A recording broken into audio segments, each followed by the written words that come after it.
Hey guys, in this video, I'll show you how to see hidden videos on YouTube playlist. Alright, so let's begin.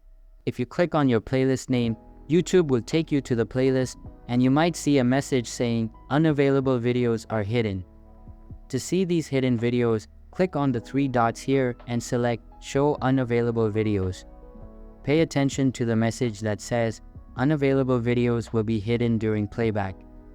This means if you play the playlist, you won't be able to see the hidden videos. To find these hidden videos, scroll down in your playlist until you see a video with no thumbnail labeled Deleted Video. Click on the three dots there and select Remove from Playlist to clean your playlist. If you have more than one hidden video, continue searching for them and remove them one by one.